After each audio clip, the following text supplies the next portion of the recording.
Hey my learners, welcome back to my channel. This is Asta Sharma and you're watching Be English Honors playlist of semester 4 DSC 11 Indian Writing in English.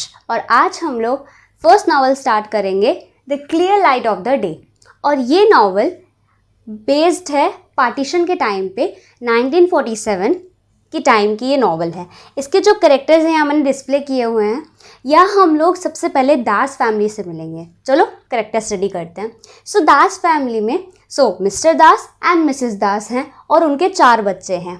Bimla, जिसको हम बिम से denote करेंगे, राजा, तारा और बाबा, ये 4 बच्चे हैं दास family में।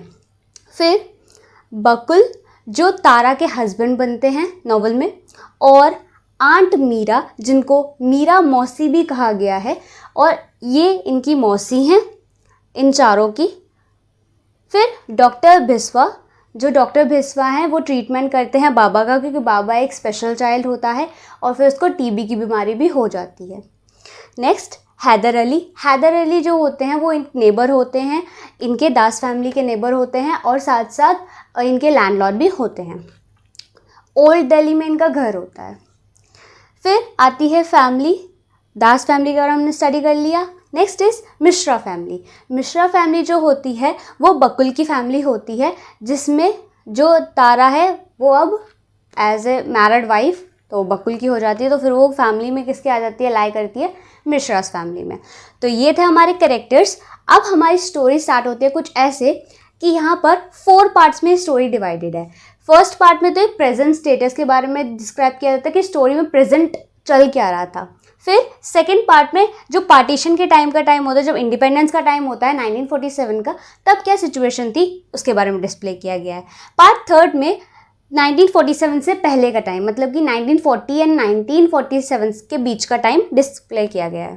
फिर पार्ट 4 में फाइनली फिर प्रेजेंट में वापस आ जाते हैं और फिर ये नॉवल वहीं ख़त्म हो जाती है। तो शुरू करते हैं पार्ट वाइज। सबसे पहले पार्ट 1 में प्रेजेंट स्टेटस है कि जो तारा है वो बकुल अपने हस्बैंड के साथ आती है उस ओल्ड दिल्ली के उस पुराने घर में, जिसमें कि जो बिमला होती है वो बाबा के साथ रह रही होती है। बिमला और बाबा एक साथ रह रहे होते हैं उस घर में, पूरे घर में सिर्फ ये 2 ही बच्चे होते हैं। अब ऐसा क्यों है ये हमें पार्ट 2 और पार्ट 3 में पता चलेगा।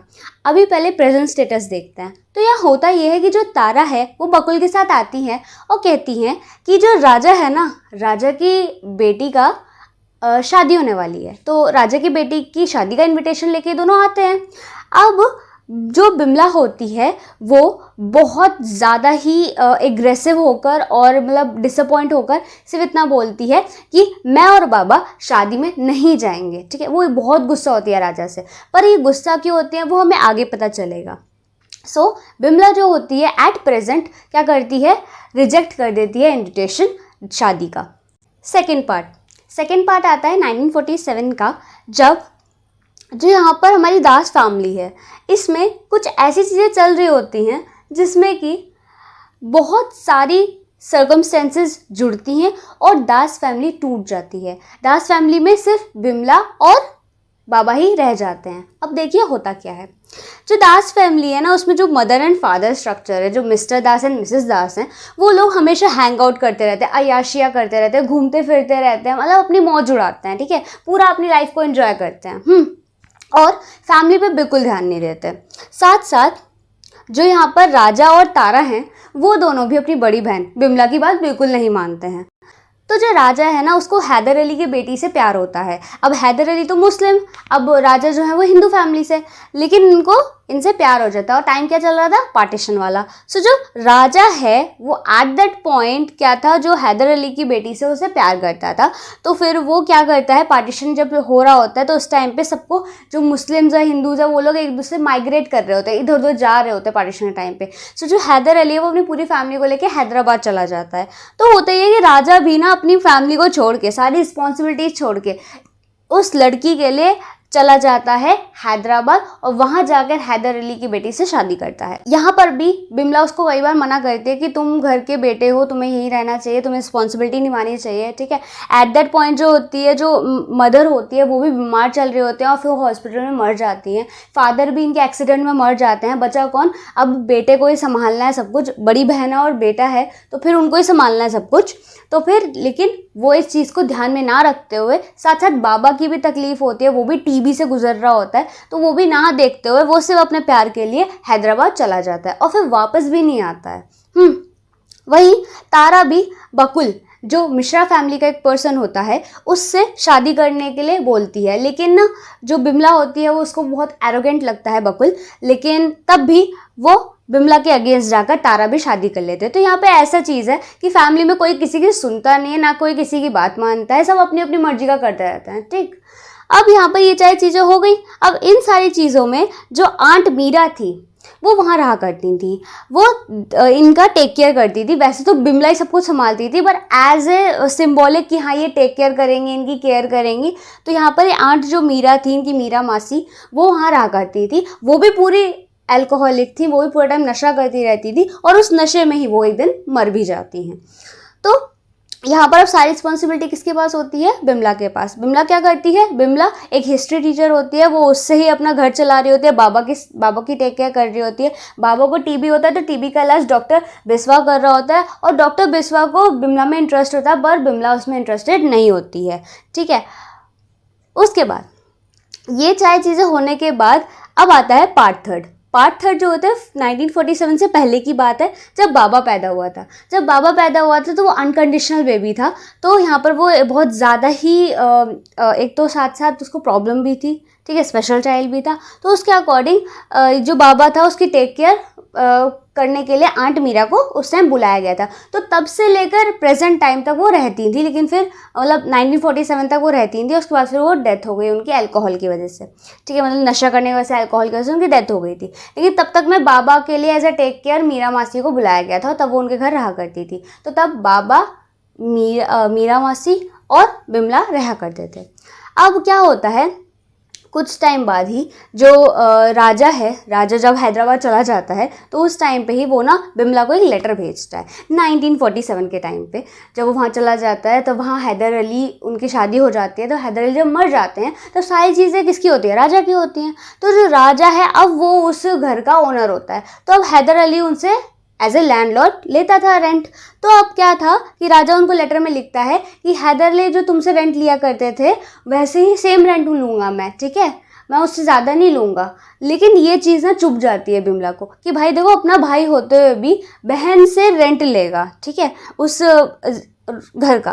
तो ये चीज़ उसको बहुत ज़्यादा अंदर तक डिसअपॉइंट करती है, वो उससे बहुत ज़्यादा नाराज़ होती है और राजा कभी इस चीज़ को मनाने या फिर बिमला को समझाने करने नहीं आता, ना ही माफ़ी मांगता है, ठीक है। तो इसी चीज़ की वजह से, इसी गुस्से की वजह से वो उस मैरिज के इनविटेशन को भी डिनाई कर देते हैं कि मैं नहीं जा रही राजा की बेटी की शादी में। अब ये जो प्रेजेंट स्टेटस है, जो फाइनल पार्ट है, उसमें ये डिस्क्राइब किया गया है कि जो बिमला होती है वो पूरा मना कर देती कि मैं और बाबा तो नहीं जाएंगे शादी में। तो तारा फाइनली लास्ट में जाते जाते भी पूछती है, जब तारा और बकुल पैकिंग करके जा रहे होते हैं तब भी वो पूछती है, लेकिन तब भी वो मना कर देती है कि मैं नहीं जा रही शादी में, ना बाबा जाएगा, ठीक। तो यहाँ पर ऐसे वो दोनों चले जाते हैं हैदराबाद शादी में। अब क्या होता है, जो बिमला है वो जो मिश्रा फैमिली का जो गार्डन होता है वहाँ जाकर बैठ जाती है और फिर वो पुराने पास्ट को, पुरानी मेमोरीज़ को, पुरानी चीज़ों को याद कर रही होती है। तो उस टाइम में वो फील करती है कि शायद मुझे राजा को माफ़ कर देना चाहिए, शायद मुझे उसकी शादी में चले जाना चाहिए।